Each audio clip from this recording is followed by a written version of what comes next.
Hello guys, we are back here again with another game called Stillwaters. We're just gonna jump right into it. I don't know much about this game other than I think it's about a detective. But yeah, we're just gonna jump in and see where this game takes us. So let's get right into it.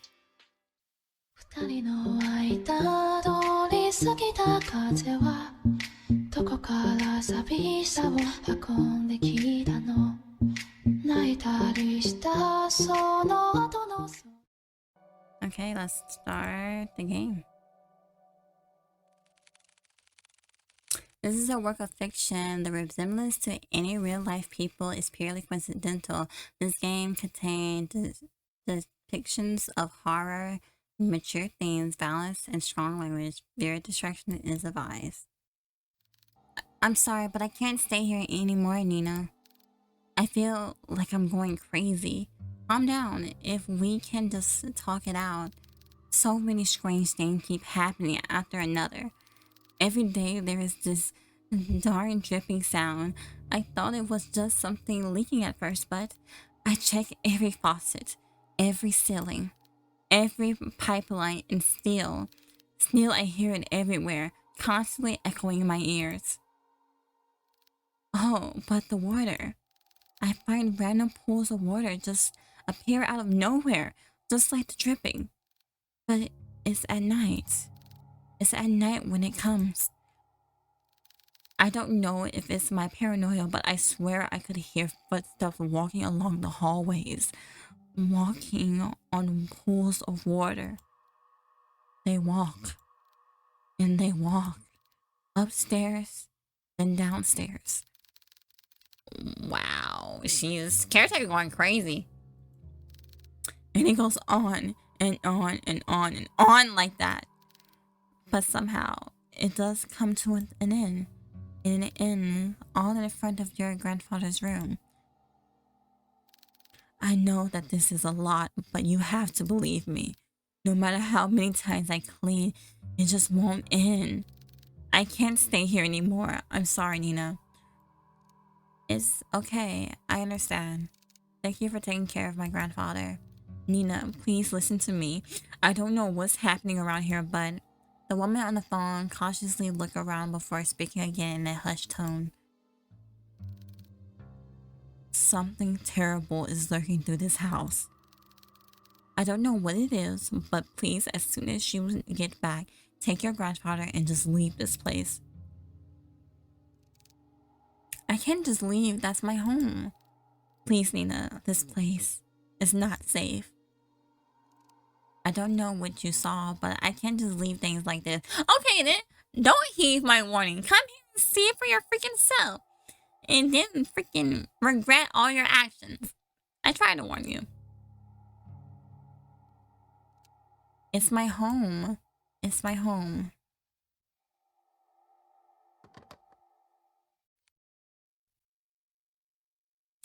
Amid a foggy morning, there sits a man by the corner of a booth.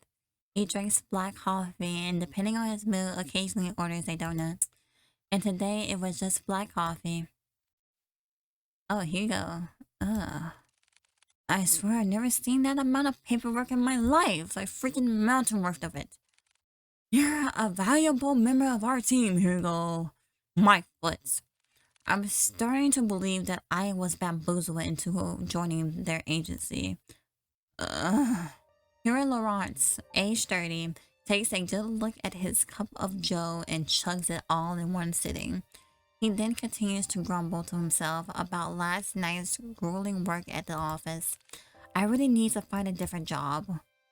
As he contemplates his poor life choices, he looks out towards the early mist. There was something inherently terrifying about the fog to him, how it engulfs everything and nothing. Even if it disappears, it always leaves behind traces, proof of its remaining.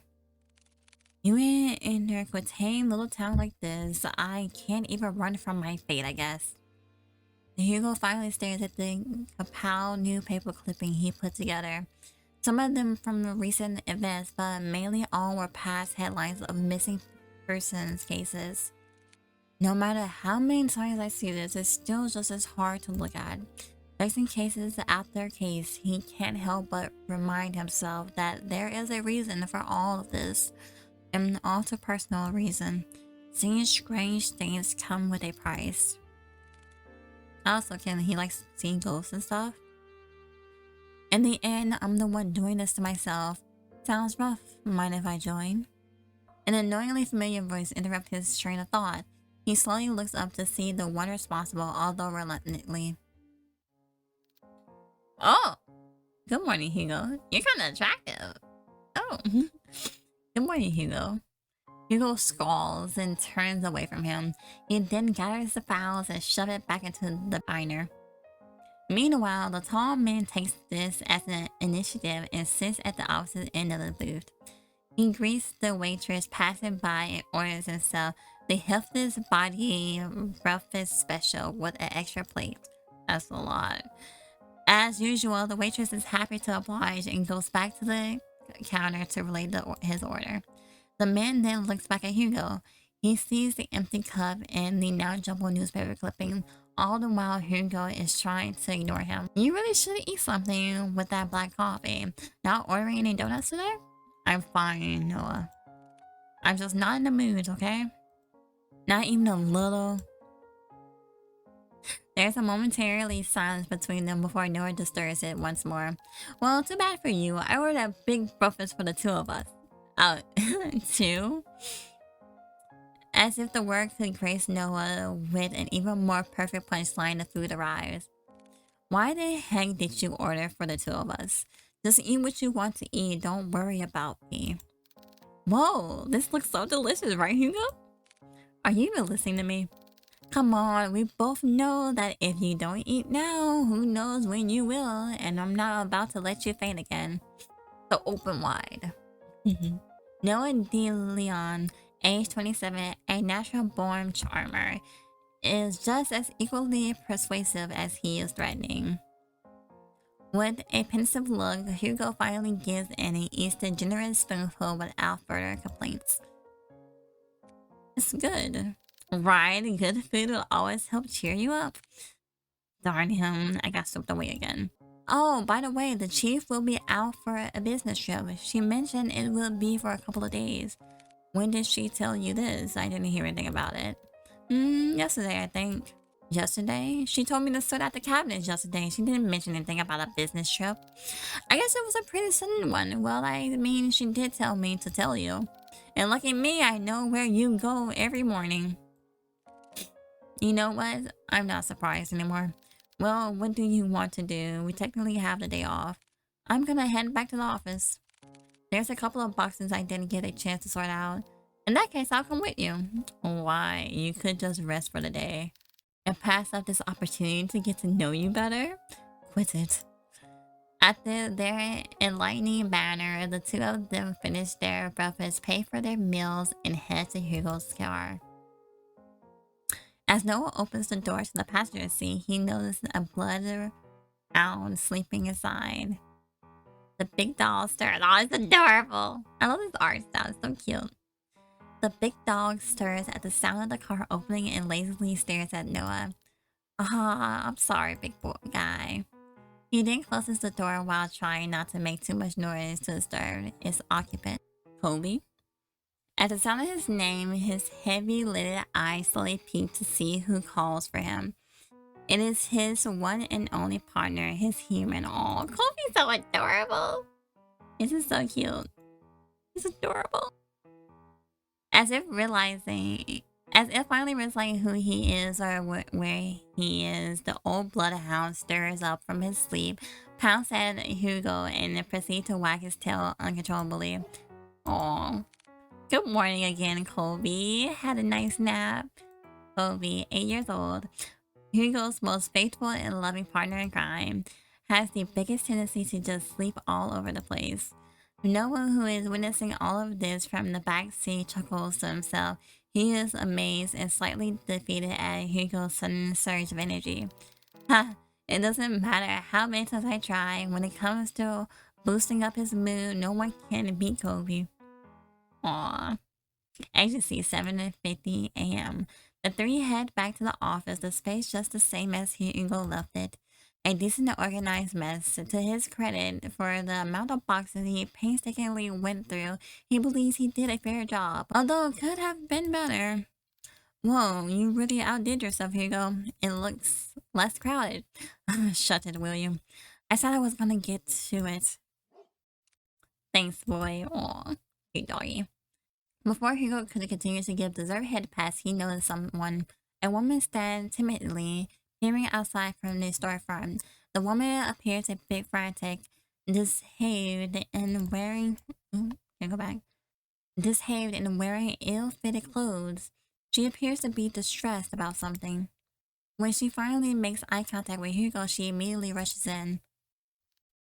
I'm so sorry. I know that the close sign is up, but I saw you come in and I... Are you alright, miss? I need your help. My grandfather, he... Before she can continue, Noah swiftly intervenes. It's okay, we'll hear what you have to say. So please, why don't you take a seat? Noah gestures to one of the empty chairs. The poor woman hesitates for a moment before heavily sighing in relief. He then walks towards the corner of the room and sits on the sofa. Could you start off by telling us your name? I'm sorry for earlier. My name is Nina Mortimer. I need help watching over my grandfather tonight. Watching over your grandfather? Yes. I'm sorry, Miss Mortimer, but I don't quite understand. Is he in danger? I'm afraid he is. Miss Mortimer, if that is the case, wouldn't contacting the police be better? No! I tried requesting their help, but they all gave me the same answer. There is nothing they can do about it. If only I knew who Lewis was. Lewis? Nina fidgets at the name. She looks to the side before reaching out from her bag for an antique letter. My grandfather, he received a cryptic message the other day. It didn't come with an address or the name of the sender. However, the only thing I did pick up was the name. As she hands over the letter, Hugo notices her hand slightly shaking. Whatever lies in this note must have shaken her this badly. Delicately, Hugo removes the content of the envelope and unfolds it. At first glance, it seems like any normal written letter. A person named Lewis asking the other, Henry, to come meet him by the lake at midnight, needing to share something important with him. However, what eerily striking about this letter is not the message inside. Rather, at the bottom of the page, a sentence far more disturbing is written. I am coming for you, Henry. Were there any other letters like this? Yes, a few of them. I thought it was a sick joke at first, but this one was different. Up until now, I've never heard of anyone by that name, not a relative or a family friend. But they clearly know who my grandfather is. If I don't do something about this, I'll lose him too. Despite uttering the words alone, Nina breaks down. Aww. I really love this art style. It's freaking so cute. Hiding away her tear-strucken face, she begins to quietly sob to herself. As an act of comfort, Kobe sits closely to Nina. Adorable doggy. Kobe. While Noah fetches tissues for her, Hugo, on the other hand, is puzzled. This very well could have been a prank, but she seems certain that whoever or whatever this Lewis person is, they're coming. Do you want more tissues? I'll do it. I'll take on your case. For a moment, silence filled the room.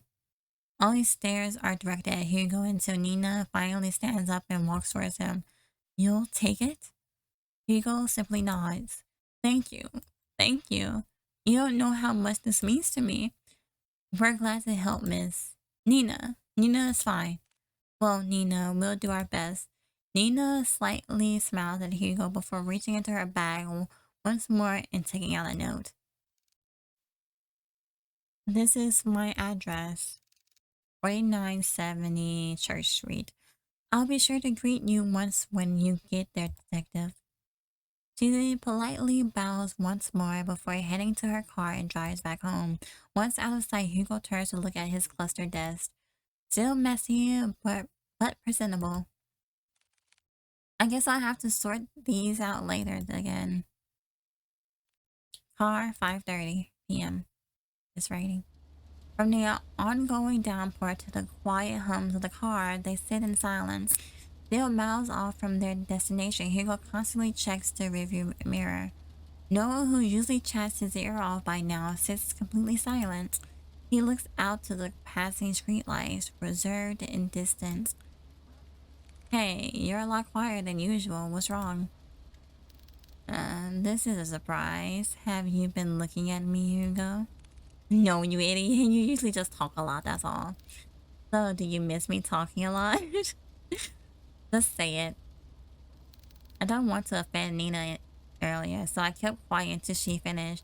But it's her last name that caught me off guard. Have you heard about the Mortimers? They're a pretty distinguished family. Well, they used to be. What do you mean? They've been struck with so many tragedies that over time people began to believe they were cursed or something. Every other year, I would see a headline on the local news about one of the family members' deaths. And you know what's strange? All of them have been labeled as accidents. No foul play, no nothing. Just another unfortunate event for the family. Maybe I understand why she wouldn't go to the police. Yikes. She probably thought they would perceive her as paranoid or hysterical, or worse, crazy. I can imagine all of this for Nina. And most of all, who knows what she'll find there. Is that why you decided to come with me? Well, partially. I'm more worried about you, though. Think of it this way. I'm the opponent driver. When you decide to do some pretty reckless crap, I'll be there to drive you to the local hospital. Ugh. Besides, two are better than one. Exactly. I was fine with Kobe coming with me. Well, have you heard that 3 is better than 2? Ugh. Mortimer's estate. Wait. Well, okay. Passing through countless dirt roads and steep cliffs, the estate reveals itself beyond the evergreen. Nestled and tucked away from prying eyes, it stands tall, looming from a distance. Hugo and Noah could only gaze at the sheer scale of the manor as they parked the adjacent to Nina's car. Whoa, and to think she came all the way just to impress us. It took us more than a couple of hours to get here. Maybe she really didn't have a choice. What do you mean? Come on, she's waiting for us. Immediately after exiting the driver's seat, a sudden sharp pain weighs heavily on Hugo's chest. Gasping tightly at his coat, he begins to gasp for air. His gaze hazed as he leans close to the car. Like a fish drawn out from the sea, he desperately heaves. But this ache he harbors pales in comparison to a pain far more excruciating. Is it the house? No, something far more sinister. He feels it. Someone is watching him. A piercing gaze fixates on him, like leering at a bug and waiting to strike. I'll never forgive you. It's a freaking grudge. What the heck? What the heck? Darn it. Already? I need to hurry or else. Hey, are you alright? Noah calls out to him, snapping him out of his fixated trance. Kobe nudged his head against Hugo, whining with concern of his partner's well-being. Did you hear that just now? Hear what? That voice. It was so close to my ear. Is everything alright? Oh, I'm fine, don't mind me. I'm just a bit winded from the trip, that's all. I'll be happy to make you coffee at the very least, if it's no trouble. No, not at all. It's the least I can do. Once again, the subtle uneasiness from Nina's surface. But before Hugo could get a chance to look further into it, she walks off towards the front porch without saying another word. Can we get out of this rain, though? Are you sure you're alright? You sounded like you were choking earlier. I said I'm fine. Besides, we're already here. We can't back out now. Listen to me. I think you should. Noah abruptly cuts his lecture short as he notices Nina stopping by the front door. He stands there silently as if contemplating something. I know this may sound rude, but I didn't get a chance to know your names. Well, you were pretty out of it when you walked in. I'm really sorry about that. No worries. This is Detective Hugo Laurent, his assistant Kobe, and I'm his second assistant, Noah De Leon. It seems so surreal, just like a cartoon. Nina meekly smiles before turning away from them. I haven't been quite honest with you, Detective Laurent. Just like before, as if carefully choosing her next words, she decides that in this situation, words are not enough. You'll see for yourself what I mean. Okay. And with that, Nina enters the house, leaving the three to follow behind. Hugo is about to enter through the foyer when he feels a tug on his arm. Oh, I thought it was something else. Oh my goodness. Friggin' Noah, don't scare us like that. Don't forget what I told you. If something happens, let me know right away. You'll be the first to know. And with that, Noah releases his grip on Hugo. They proceed to head in, not knowing what awaits them beyond the door. Greeted with a brightly lit hallway, Hugo notes that the interior is just as grand. However, Hugo noticed something even more distinct than those. The house is much more terrifying inside and out. Please come this way. Bracing themselves, they entered the dimly lit drawing room. At first glance, Hugo could not discern the silhouette situated at the far corner. However, on closer inspection, he now understands the reason for all this unsettling vagueness. Grandfather, we have guests.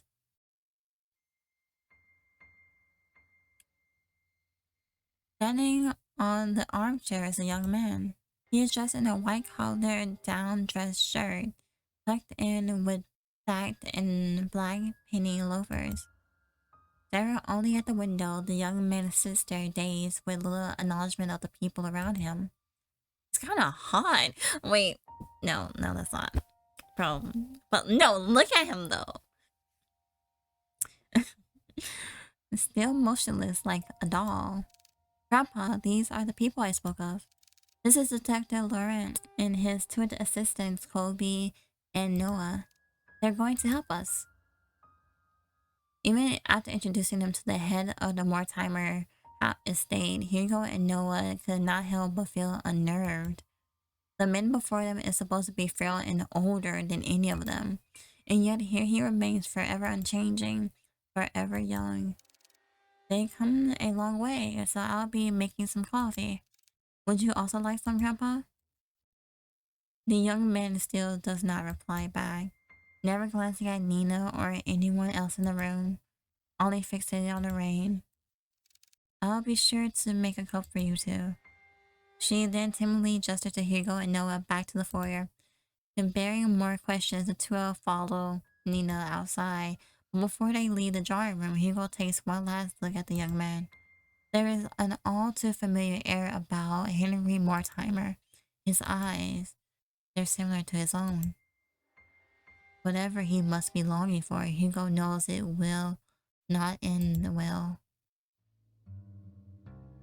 This is interesting. I feel like I'm watching an anime or something. Nina, that man. Yes, he's my grandfather, the one I asked you all to watch over. I know this is hard to believe, but Nina draws something out from her pocket. It's an antique picture of a young man with slicked back hair wearing a luxurious suit. He appears to be poised and refined, a complete contrast to the current Henry Mortimer. This isn't much to go by, but I swear he is the same person. Then why does he look so young? It happened a few nights ago. I was on my way to get a cup of tea when I heard a loud thump coming from my grandfather's room. I was worried that something fell over, so I went to go check. When I opened the door, I found him collapsed on the ground. I wished I helped him up, but when I did, he looked so different. So many things were rushing to my head, and yet he felt so familiar to me. He wore the same clothes that my grandfather wore that night. In his face, I recognized his face. He just looked younger. That was also the same night I found the letter. It was next to him, already open. I'm sorry again for all of this. No matter who I went to, They either said something was wrong with me or my family. With everything going on, maybe they're right. The pools of water, the dripping sound, and the letter, and now this. Maybe my family really is cursed. They're not. Curses aren't real. Detective? I think we easily get too involved in believing that sort of thing exists. In reality, the one who fixates on it feeds off of it. Rumors, doubts, lies, all those things are what they want to become real. Deep-rooted emotions like that can't possibly be healed or fixed right away. But like a curse, those emotions drag other people down with them. Personally, I think you were caught up in all of this. But I assure you, we'll see this through. For you and your grandfather. Thank you. Good. Now our first priority is to find out more about Lewis. Nina, the letter you showed us back at the agency, do you have it with you? Yes, it's here. Do you mind if I borrow it for a bit? I'll be sure to give it back. Of course. I'll check upstairs. Noah, you and Kobe check the ground floor. Got it. Before they leave to do their own investigation, Hugo grabs a hold of Noah's shoulder. He leans in close enough for Nina to not hear, keeping an eye on Mr. Mortimer and Nina, especially Nina. Okay, I'm counting on you. You too, boy. And with that, Hugo heads upstairs, starting his investigation. Mortimer's day, 11:30 p.m. After searching vigorously through each of the rooms, he knew his findings would eventually lead him here. This is it. Hugo walks towards the nearest lamp shade and opens it. Dimly illuminated, he sees the instant of how lavish this part of the house is. From customized drapes to vintage furniture, everything here is excludes extravagant. Like the interior Hugo has seen so far, he finds this one in particular reeks of it. Plastered from walls to wall, a sense of gloom lingers.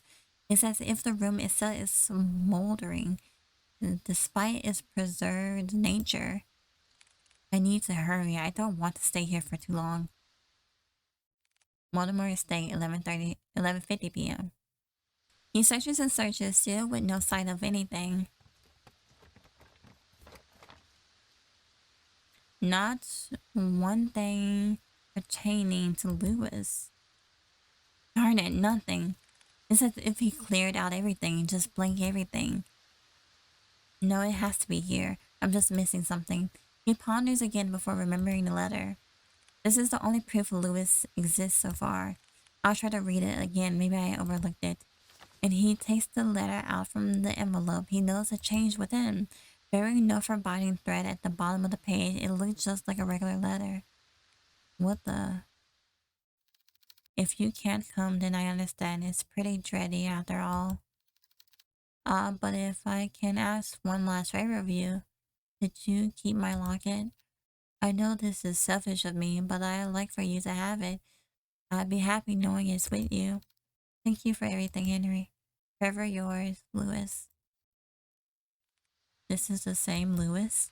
I thought he was the cause of all this. I don't understand. Without warning, the sound of a click can be heard across the bedroom, as if something unlocked itself. Hugo turns around and sees at the front of the bed a chest. Unlike the other furniture, is dark and rusted. Features have not been maintained well, left to rot on its own. Perhaps. Preparing himself, he opens the chest. Inside, scrambled together are bunches of notebooks and small trinkets. Hugo continues to rummage through when he stumbles across an old newspaper article. Young men found dead by the lake. An unidentified young man was found on the morning of XX. 3 days prior to his death, according to police. Ruled out as a suicide, police have claimed that the troubled youth drowned himself. This certainly is a tragic loss, an unfortunate event indeed. XX comments. No claims of his body has been made yet. But were they together? I don't know. Okay, so this is mine. This is my theory. Like, were they like together, and then did Lewis want to come out of the relationship, but Henry didn't, and Henry drowned him because Lewis said he wanted to come out about it or something like that. I don't know if that's how it went, but that's kind of like the vibe I'm getting from this. Well, Lewis, by the corners of Hugo's eyes, he spots a bright glint buried beneath the cluster. He reaches for it. A locket of brilliant gold shines unblemished, retaining a timeless luster. Inside is safeguarded a picture of a young man with glasses, smiling brightly. This must be the locket that he was talking about. It's so pretty. I'm surprised it still shines like this. And this picture, did he put this here? No, it might have been Henry. But why? Why would he store it away like this? What should I do? Alright, we're gonna take the locket. We're just gonna save that just in case we regret this decision. I should probably hold on to this for now. Hugo is about to put everything back into the chest when he feels a wet and cold sensation crawling up his leg. What? Water.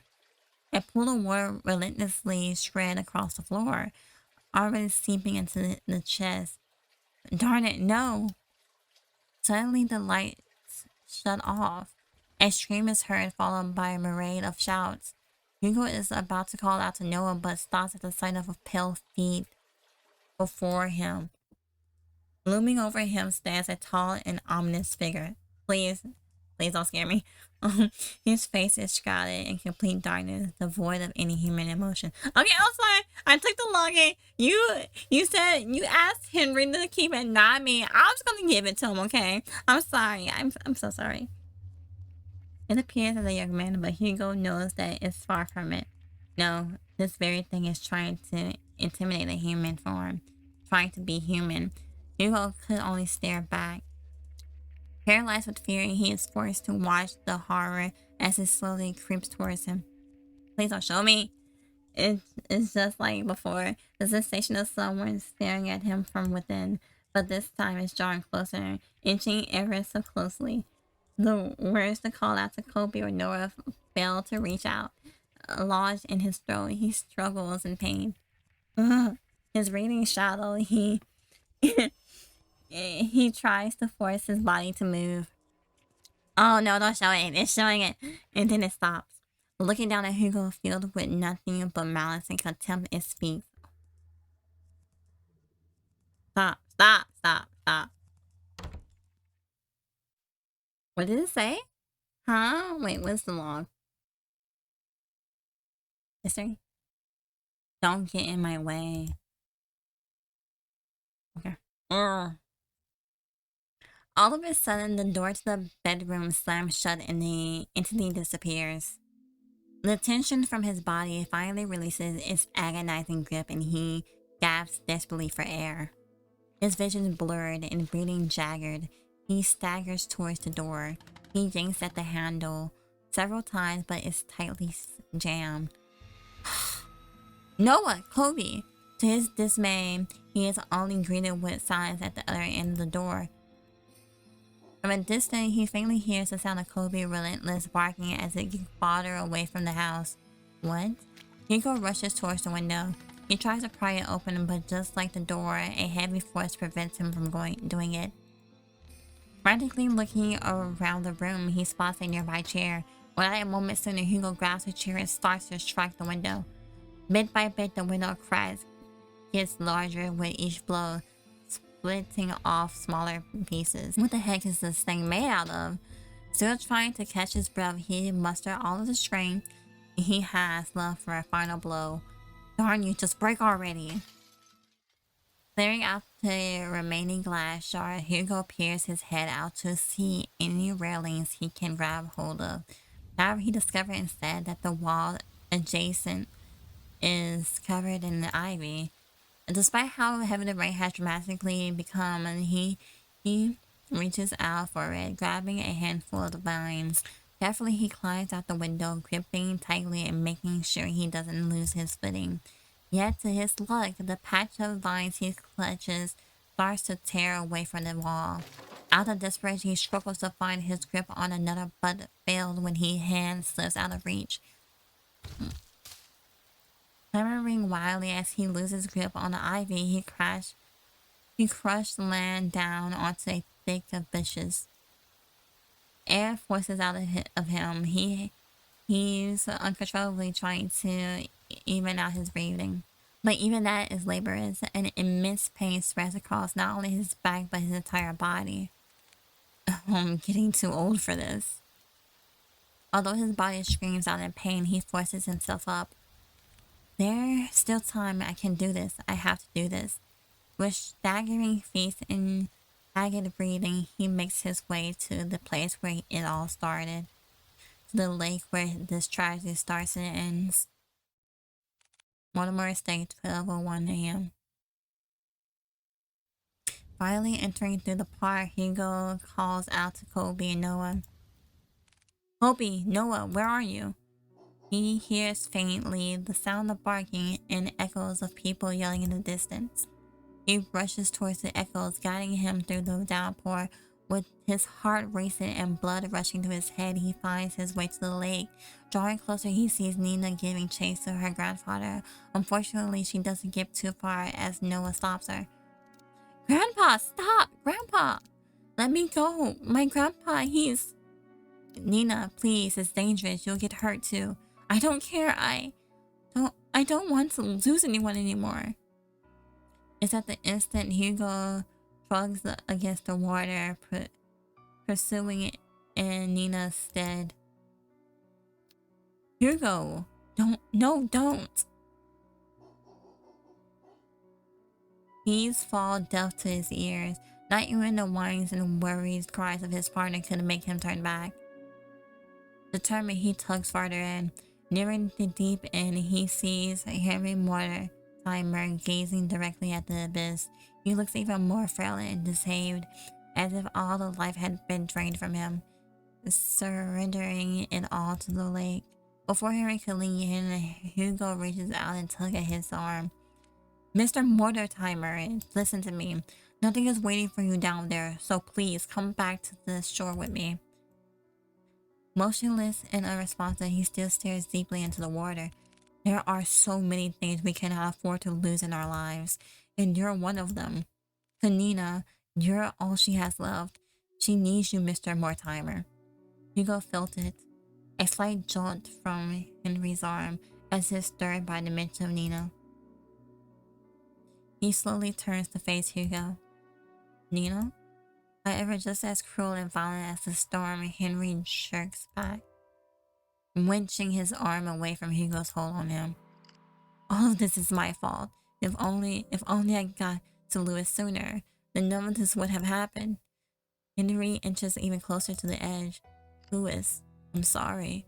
I should have what? Gone in his stead? Gone with him? You know that wouldn't resolve anything. Not for you or Lewis. I read what he wrote to you those years ago. He understood if you didn't want to come see him. But the thing is, Mr. Mortimer, Lewis never thought anything less of you. The locket is proof of that. Lewis Locket. Yes, it's the symbol of his love for you. That's why you don't have to shoulder all of that pain by yourself anymore. We can talk about it. About you and Lewis. All of it. Together. Hugo extends not only his hand to him, but a promise. A promise that Henry had yearned for so long. A way to forgive himself. He hesitates at first. What fool believes in a deserved forgiveness? Such a thing doesn't exist. And yet, despite everything, Hugo still reaches out to him. To a stranger. Maybe he can be forgiven. Just as he was about to reach out for Hugo, a hand flares around Henry's instead. Its arm unnaturally contorts around him, while its head perches on his shoulder. This Lewis is no longer pretending to be human. With piercing cold green eyes, it glares directly at Hugo, mocking him, cursing him, wishing nothing but despair. We can be saved. We can be forgiven. There is only one true way out of this. I will share with you the most happiest ending. Before Hugo could reach out for Henry's hand, he disappears into the water. Mr. Mortimer! Without hearing the anguished cries and desperate pleas, Hugo dives after him into the abyss. 12:30 a.m.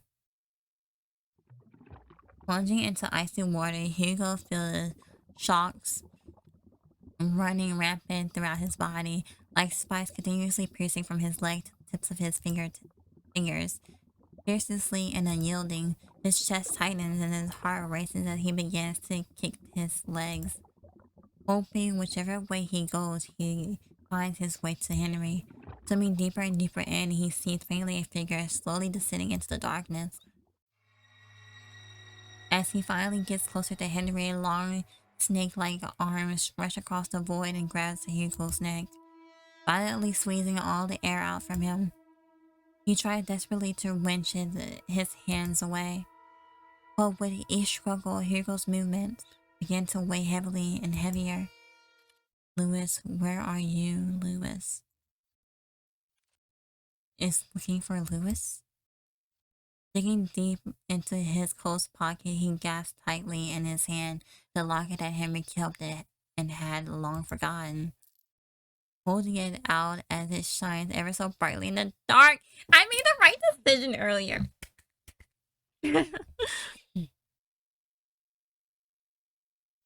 Oh, there you are. It releases its grip on Hugo and instead reaches out for the locket.